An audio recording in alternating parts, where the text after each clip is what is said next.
Only on News 13, you may have noticed a handful of homeless camps along I-240 near downtown Asheville. The city has said it has started the process of giving campers notice they need to relocate. News 13's Andrew James visited the camps today. The city of Asheville and APD tell me these camps are on NCDOT property, and they say that NCDOT plans to clean up these sites early next week. I've been in the homeless for about 8 years now. Rihanna, who asked us not to show her face, is living at this homeless camp at Interstate 240 and Merriman Avenue. The other people, they just disappeared on me, left their trash and everything, and then APD came back out telling me if I didn't get it all cleaned up, they were going to put warrants on me. Rihanna tells me there were as many as 7 tents here Thursday when APD came to give campers notice. What about a place for shelter? Have you tried to get a shelter bed at any of the service providers? They're all full. They're all full, and they say that you got to go through this waiting list, and it's crazy because it's so much jumps and hoops and everything you got to try to go through. In February, the city of Asheville changed its notice policy for clearing camps from 7 days to 24 hours.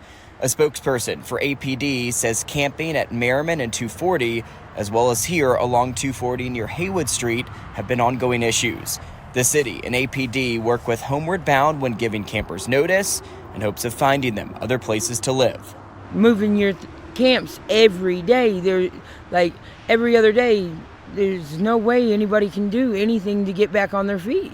In a statement, the city of Asheville says in part, quote, "Our first step is to ask city-funded outreach staff at Homeward Bound to respond to offer services. If health and safety concerns continue after that, Transportation, Public Works, and APD work together on further steps to resolve the issues, including but not limited to relocating people who may be trespassing or breaking other city ordinances and facilitating the cleanup of campsites." And as of my conversations with APD Friday, they tell me that NCDOT plans to clean up these sites on Tuesday. They also say that if the campers remain, they will be trespassing. Many are finding refuge from Ian in the mountains. News 13's Rex Hodge reports on the sanctuary offered by a community in Haywood County. Lake Junaluska leaders say, with a mission statement of hospitality, especially to those in need, it's entirely appropriate to put out the welcome mat to Ian evacuees. We were Zone D, which is low level, 10 feet above sea level. Aaron and Robert Carpenter live in Fernandina Beach in Northeast Florida. They had plans to attend the wedding at Lake Junaluska this weekend of the daughter of one of Aaron's high school friends. However, we weren't going to come because of the hurricane. We thought we'd batten the hatches and stay home. They worried about their 3 cats and a dog.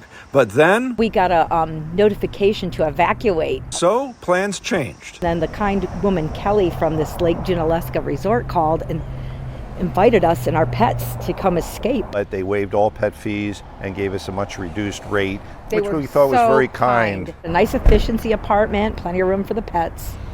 So it's awesome. Well, our mission is to be a place of Christian hospitality. Lake Junaluska Executive Director Ken Howell says it's a long-standing tradition to offer discounted rates to those facing challenges like this storm.